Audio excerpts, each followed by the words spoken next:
Dear students, आप कैसे हैं। उम्मीद करता हूं कि आप बिल्कुल ठीक होंगे और आपका एग्ज़ाम की जो तैयारी है वो बहुत अच्छी चल रही होगी।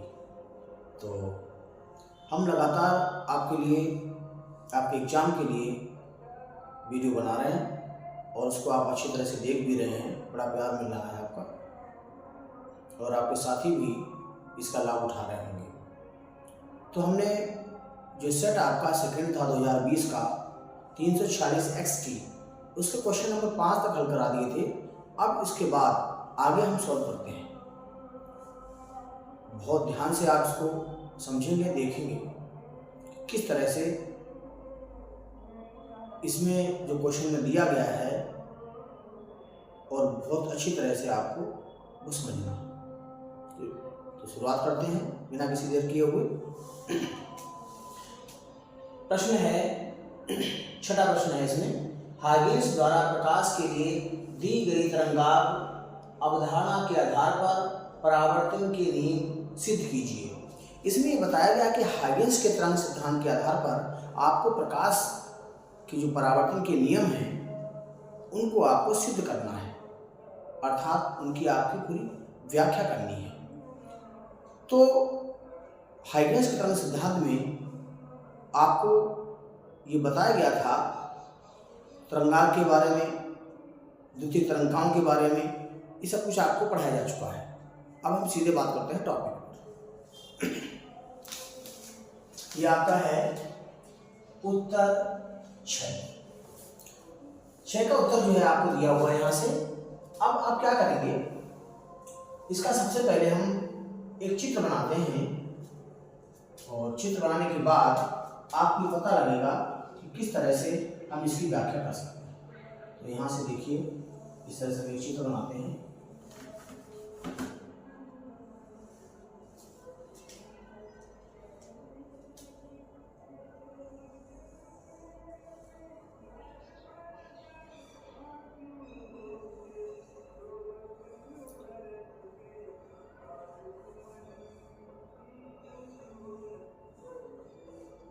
इस तरह से एक हम तरंगाग्र का, आपकी तरंगाग्र का चित्र बना रहे हैं यहाँ से।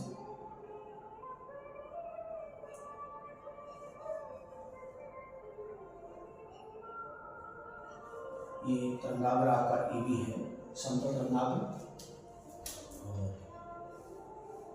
ये बिंदु आपका ए डैश हो गया और यहाँ से परावर्तित तरंगाग्र को हम शो करेंगे इस तरह से। ये 90 डिग्री का है, यहाँ से ये भी आपका 90 डिग्री है।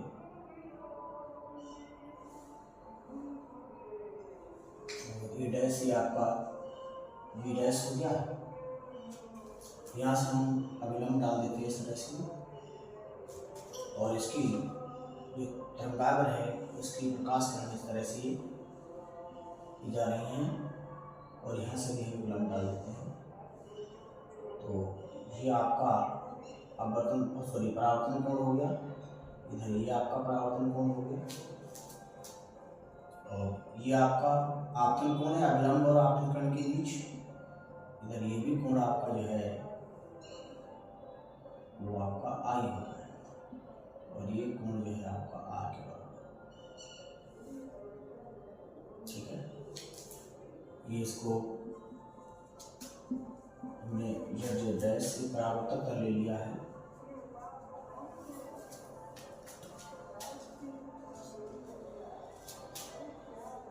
परावर्तक। तो देखिए स्टूडेंट्स, यहां पर एक चित्र आप देख रहे हैं। इसमें क्या है, Z डैश से क्या है, परावर्तक तल है जिस पर कोई समतल तरंगाग्र ए बी आपतित होता है और वो परावर्तक तल के बिंदु ए पर स्पर्श करता है। ठीक बात। परावर्तक तल पर जो बिंदु ए है इस पर स्पर्श जब करेगा तो द्वितीय तरंगाएं निकलेंगी। अर्थात हम इस तरह से पहले देखते हैं कि जब तरंगाग्र ए बी इस पे आकर टकराता है तो जितने समय में बिंदु बी क्या होता है, ए डैश पर पहुंचता है, उसमें लगा हुआ समय मान लीजिए कितना है, स्मॉल टी है। तरंगागर का जो है वो बिंदु बी कहाँ पहुंचा, टी समय में ए डैश पर पहुंच जाता है। इस तरंगागर की चाल क्या है, बी है। ठीक है, अब क्या होगा, ये तरंगागर जब क्या करेगा, इससे टकराएगा तो क्या होगा, द्वितीय तरंगिकाएं भी निकलेंगी। क्योंकि आपको पता है कि तरंगागर जिस जगह टकराता है वहां पर द्वितीय तरंगिकाएं निकलना शुरू हो जाती है, और वो द्वितीय तरंगिकाएं जो जिस वेग से तरंगागर का टकराया है उसी वेग से ये भी चलना शुरू कर देती है। ठीक बात, अर्थात जितने समय में बिंदु क्या है आपका V A डैश पर पहुंच जाता है, उतने ही समय में बिंदु A से द्वितीय तरंगिका निकल करके T समय में कहाँ पहुंच जाती है, B डैश पर पहुंच जाती है। ठीक बात, अर्थात AB डैश और BA डैश दोनों दुनिया कैसी बराबर है। एक बार हम आपको फिर से इसको बताते हैं बढ़िया तरीके से। माना क्या है, Z डैश एक परावर्तक तल है। ठीक, इस पर कोई तरंगाग्र AB आपतित होता है और पृष्ठ के बिंदु A पर स्पर्श करता है। ठीक, माना तरंगाग्र का बिंदु भी A डैश पर T समय में पहुंच जाता है और जो आपतित तरंगाग्र है उसका वेग V है। ठीक बात, अब आपको पता है कि जब ये तरंगाग्र बिंदु A पर स्पर्श करता है तल पर, तो इससे क्या है, द्वितीय तरंगिकाएं निकलती हैं। वो द्वितीय तरंगिका क्या है, बिंदु A से निकलकर B डैश पर V T समय में पहुंचती है। अर्थात VA डैश और AB डैश दूरी आपस कैसी हैं, बराबर है। अर्थात यहां से क्या हो जाएगा, VA डैश बराबर AB डैश बराबर BT के, कि दूरी बराबर क्या होता है, 4 गुना समय, तो 4 B हो गया, समय आपका T हो गया। तो इस तरह से ये हो गया। अब देखिए यहां से हम क्या करेंगे, VA डैश की त्रिज्या के बराबर हम क्या करेंगे, एक चाप लगाते हैं बिंदु B पर। ये हमने चाप लगा दिया। चाप लगाने के बाद क्या करेंगे, बिंदु A डैश से AB डैश एक स्पर्श रेखा खींच देते हैं। स्पर्श रेखा A डैश B डैश हो गई। अब क्या होगा, आपको पता है तरंगाग्र जब यहां से आके टकराया तो क्या हो गया, आगे भी बढ़ेगा ये। अर्थात बिंदु A और A डैश के बीच में तरंगाग्र आगे बढ़ेगा और तल के विभिन्न बिंदुओं पर टकराएगा, तो उनसे भी क्या होंगी, द्वितीय तरंगिकाएं निकलेंगी। और वो द्वितीय तरंगिकाएं क्या है, सभी जो आपका पृष्ठ है A डैश B डैश पर टकराएंगे। अर्थात जो A डैश B डैश है वो क्या है, आपसी तरंगाग्र का नया रूप है, जिसे हम परावर्तित तरंगाग्र कहते हैं। यहां से आपने ये बिंदु देख लिया। अब हमें जो प्रूफ करना है वो परावर्तन के नियम। कैसे प्रूफ होगा देखो, इसमें हम आपको बताते हैं इस चित्र के द्वारा।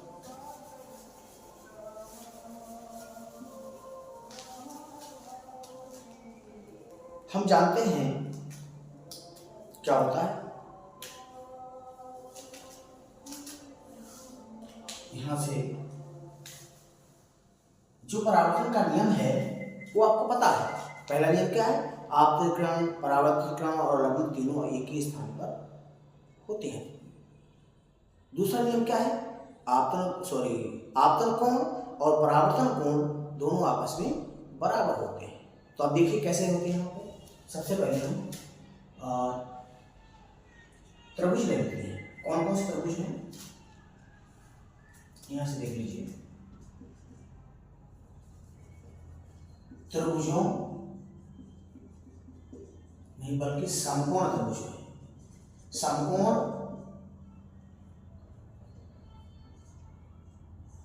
समकोण त्रिभुजों कौन कौन से, आपका ABA डैश, AVA डैश तथा कौन सा है, AB dash A dash, AB dash A dash में। अब इसमें देखिए क्या होगा, देखिए यहां से साइन आई बराबर, साइन बराबर होता लंब बटे कर्ण। तो अब देखिए इस कोण के लिए लंब कौन सी होगी, इसके सामने की भुजा सामने भुजा ये है, अर्थात आपका वी ए डैश बटे कर्ण कौन सा है, समकोण के सामने भुजा, ये आपका ए डैश हो गया, तथा साइन आर देखिए, साइन आर ये कोण है आपका, इसमें इसके सामने भुजा कौन सी है, ए बी डैश, और कर्ण आपका ये हो गया, तो लंब हो गया ए बी डैश और बटे में आपका हो गया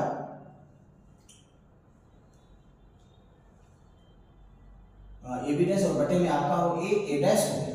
ठीक, अब देखिए क्या करेंगे, इनको बटे में ले आइए, साइन आई बटे साइन आर, तो वी ए डैश बटे में ए डैश गुणा, इसका उल्टा कर देंगे वहां, ए डैश बटे में क्या हो जाएगा ए बी डैश।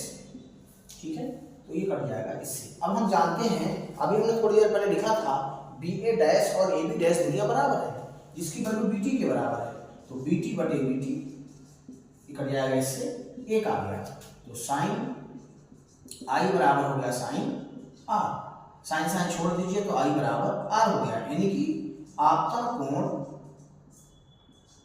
आई बराबर हो गया परावर्तन कोण आर। ये आपका परावर्तन का द्वितीय नियम है। पहला नियम क्या है, पहला नियम यह है आपतित कोण, परावर्तित कोण और अवलंब तल के किसी एक ही बिंदु पर स्थित होते हैं। तो यहाँ पर देखिए, यहाँ पर तरंगाग्र आपका ए बी है, ए डैश बी डैश क्या है, जेड जेड डैश के ही तल में स्थित है, अर्थात यहाँ से देखिए आपतित तरंग हो गई, ये परावर्तित तरंग हो गई और ये अवलंब हो गया, तीनों एक ही बिंदु पर हो गए। ऐसे यहाँ पर देख लीजिए, ये आपका आपतित किरण आ गई यहाँ तक, ये परावर्तित किरण है और ये आपका अवलंब हो गया। तो इस तरह से हम हाइगेंस के द्वितीय तरंग के सिद्धांत के आधार पर हम परावर्तन के नियम की व्याख्या आसानी से कर सकते हैं। बहुत इंपॉर्टेंट है, इसका दूसरा भी एक पार्ट है हाइगेंस तरंग सिद्धांत से अपवर्तन के नियमों की व्याख्या या उसके नियमों का सत्यापन करना, ये भी आप तैयार कर लेंगे। दोनों बहुत इंपॉर्टेंट है, दोनों में से एक अक्सर आता रहता है। तो स्टूडेंट्स आपको समझ में आ गया होगा अच्छी तरह से। अब हम बात करते हैं अगले क्वेश्चन की। अगले क्वेश्चन में क्या, बल्कि इसका अथवा दिया हुआ है, 5 क्वेश्चन का 6 क्वेश्चन का अथवा दिया हुआ है, उसको हम सॉल्व करते हैं।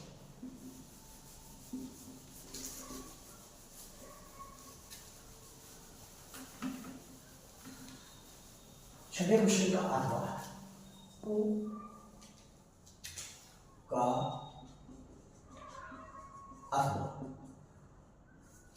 अथवा में क्या दिया है, अथवा में प्रश्न दिया है विद्युत द्विध्रुव से आप क्या तात्पर्य है, किसी विद्युत द्विध्रुव को एक समान विद्युत क्षेत्र की दिशा में संतुलन की स्थिति से थीटा कोण घुमाने में किए गए कार्य के लिए सूत्र प्राप्त कीजिए, और साथ में एक न्यूमेरिकल भी इसमें लगा हुआ है। तो हम सबसे पहले विद्युत द्विध्रुव की बात करते हैं। देखिए विद्युत द्विध्रुव क्या है, विद्युत द्विध्रुव, विद्युत द्विध्रुव क्या होता है, विद्युत जिसमें क्या है, 2 विद्युत आवेश हो, ध्रुव का मतलब होता है अलग अलग प्रकार के, है ना, जिसमें क्या है 2 बराबर किंतु प्रकृति में विपरीत आवेश कुछ दूरी पर रखे हों, तो उसे हम क्या कहते हैं, वैद्युत द्विध्रुव कहते हैं। अब आप देखिए यहाँ किस तरह से, ये है एक आवेश यहाँ रखा हुआ है, इस सपोज इसका नाम ए बी ले लो,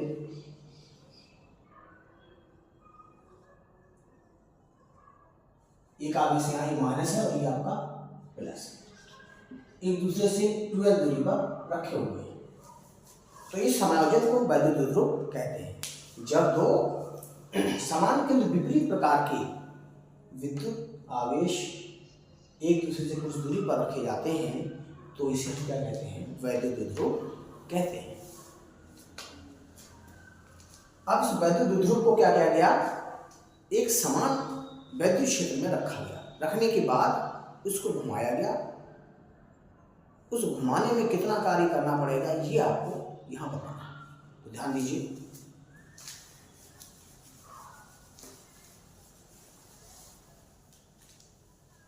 ये समानवर्ती क्षेत्र है कैपिटल P। इसमें कोई वैद्युत द्विध्रुव ये रखा हुआ है और ये थीटा कोण बना के वो रखा गया है। इस पर एक बल लगेगा QE इस डायरेक्शन में, एक बल इस डायरेक्शन में लगेगा, अर्थात वॉल्यूम इस पर कार्य करेगा। तो इस पर जब वॉल्यूम कार्य करेगा तो क्या करेगा, ये इधर को खींचेगा, इधर को खींचेगा, अर्थात इसे क्षेत्र की दिशा में घुमाने का प्रयास करता है। और जो वॉल्यूम द्विध्रुव को वैद्युत क्षेत्र की दिशा में घुमाने का प्रयास करता है उसे हम प्रत्यानयन वॉल्यूम आघूर्ण कहते हैं। तो इसका नाम KB है और इसकी लंबाई आपका 12 है और उसके आगे से आपको पता -Q और +Q है। ठीक है,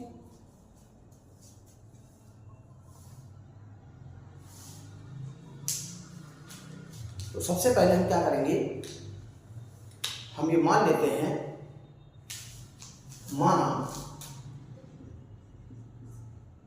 एक वैद्युत द्विध्रुव AB वैद्युत क्षेत्र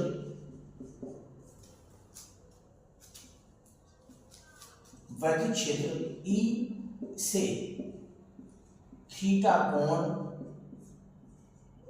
बनाते हुए रखा जाता है। ठीक है, तो क्षेत्र द्वारा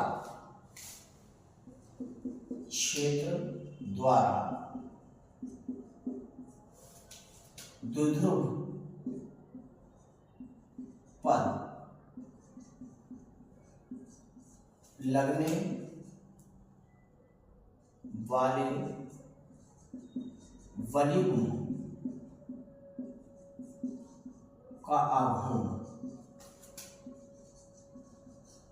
या प्रत्यानयन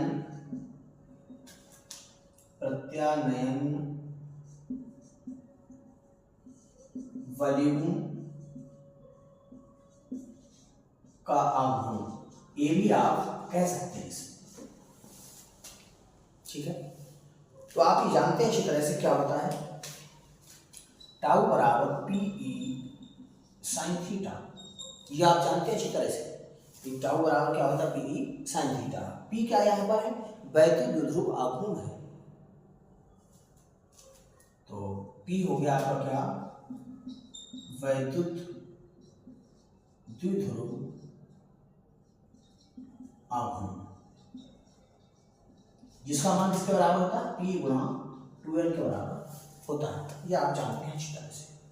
ठीक बात, अब क्या किया गया, अब इसको हम क्या करते हैं, इसकी थीटा पोजीशन से थोड़ा क्या करते हैं, विस्थापित कर देते हैं, घुमा देते हैं। कैसे घुमाते हैं, इसको हमने ऐसे घुमा दिया, इसको हमने इस तरह से घुमा दिया,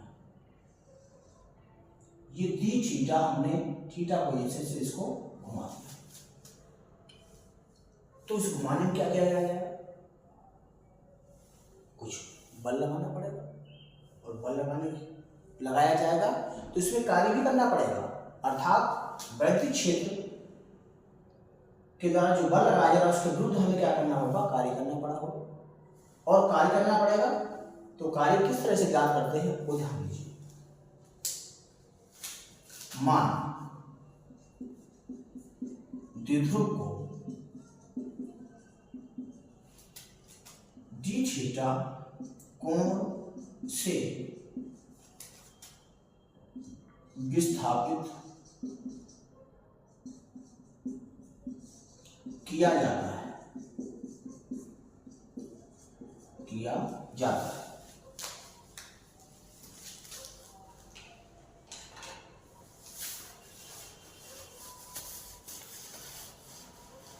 इसको जो है विस्थापित किया जाएगा।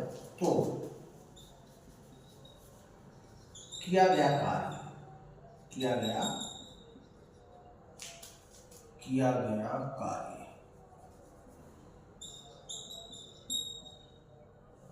dw कार्य बराबर क्या होता है, बड़ गुना विस्थापन अर्थात वॉल्यूम का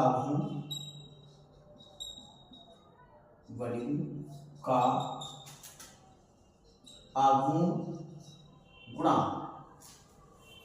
कोणीय विस्थापन। ठीक है, ये आप समझ गए होंगे। तो यहां से हो गया डी डब्ल्यू बराबर वॉल्यूम का आघूर्ण क्या है आपका पास, टाउ गुणा डी थीटा। तो टाउ की वैल्यू कीजिए, डी डब्ल्यू बराबर हो जाएगा पीई साइन थीटा और डी थीटा। ठीक है, अब हम क्या करते हैं, इसका जो कुल वर्क है वो निकालने के लिए क्या करना होगा हमने क्या है, इसको दूसरी कंडीशन इसका चित्र बना के हम आपको बताते हैं। वैद्युत ध्रुव मान लीजिए ये आपका वैद्युत क्षेत्र है। ठीक है, पहले क्या था, ये थीटा 0 एंगल पर रखा हुआ था, वैद्युत क्षेत्र के साथ थीटा 0 एंगल पर रखा हुआ था। अब हमने क्या किया, इसको थीटा एंगल से घुमा दिया, अर्थात ये यहां तक हमने क्या किया, थीटा एंगल से घुमा दिया। तो थीटा 0 से थीटा तक घुमाने में कितना कार्य करना पड़ा वो देखिए। तो इसके लिए क्या करेंगे हम, यदि द्विध्रुव को थीटा 0 से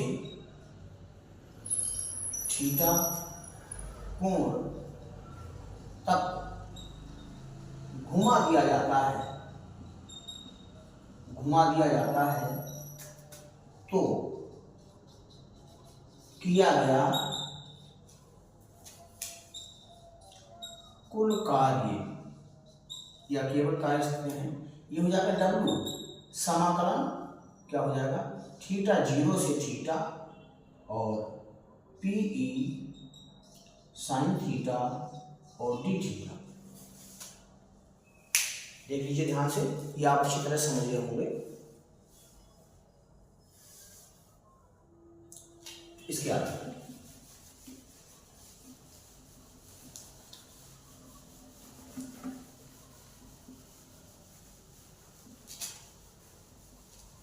देखिए, और इसको थोड़ा सा रफ कर दें।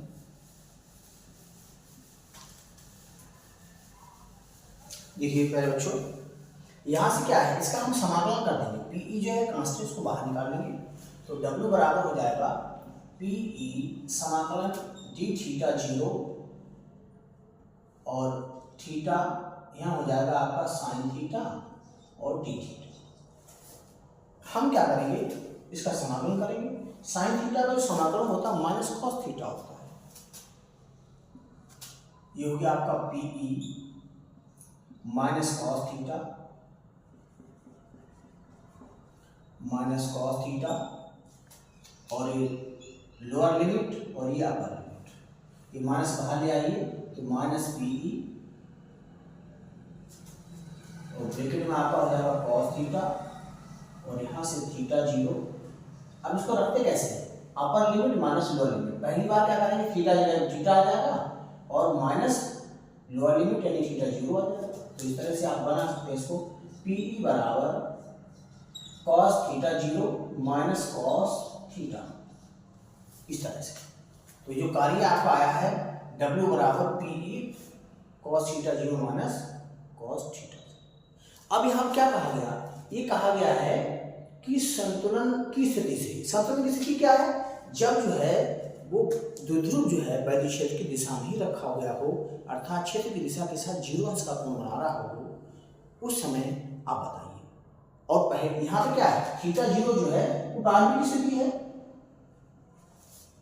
अभी प्रारंभिक स्थिति जो है थीटा ना रह करके वो क्षैतिज हो जाती है, अर्थात थीटा 0 का जो वैल्यू है या लिख देंगे आपको संतुलन या साम्य स्थिति में थीटा 0 बराबर 0 हो जाएगा। तो यहां से W बराबर क्या हो गया आपका, PE cos 0 minus cos theta. Cos zero की वैल्यू 1 होती है, तो 1 माइनस कॉस थीटा। इस तरह से ये साम स्थिति में आपका क्या है, से किसी भी आपको जो वैध विभव घुमाने के बाद जो कार्य किया गया उसका एक आपका डेरिवेशन आ गया, बहुत इंपॉर्टेंट है। अब इसमें क्या है, एक साथ में न्यूमेरिकल लगा हुआ, उस न्यूमेरिकल को भी शो करते हैं, देखिए ध्यान से।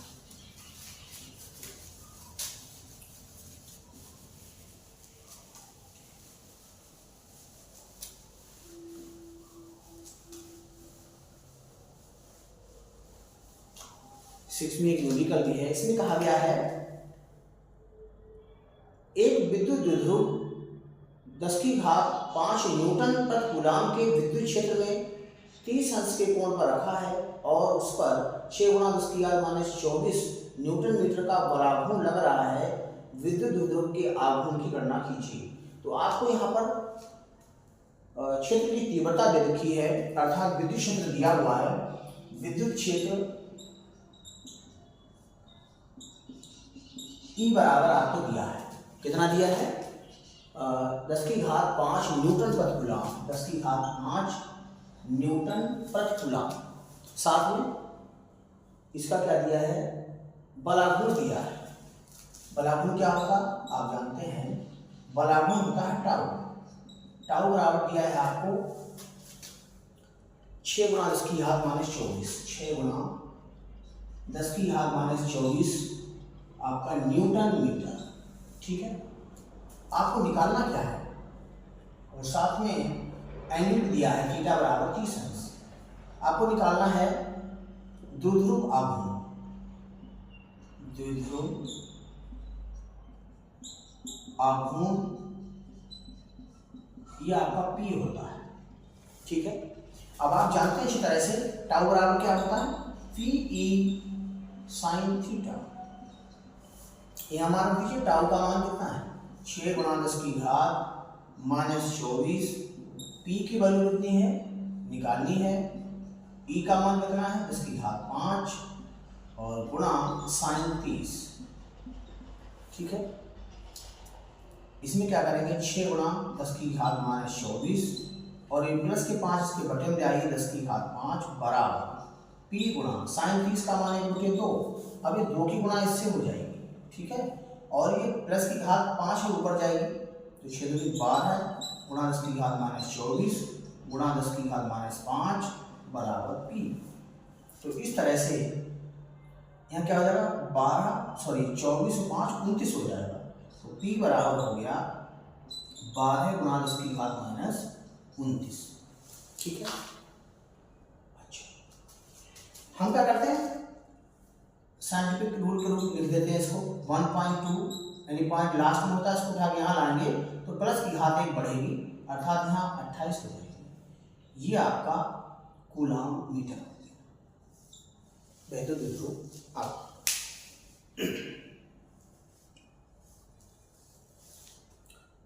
इसको आप समझ गए होंगे अच्छी तरह से। तो स्टूडेंट्स आज के लिए इतना ही काफ़ी। आप लोग हमारे चैनल को सब्सक्राइब कीजिए। हमारा चैनल है physics bye Ramesh sir, the great physics वाला हिंदी मीडियम। आप इसको पढ़ करके बहुत अच्छे मार्क ला सकते हैं और इस चैनल को, इसका लिंक जो है अपने साथियों को शेयर करेंगे।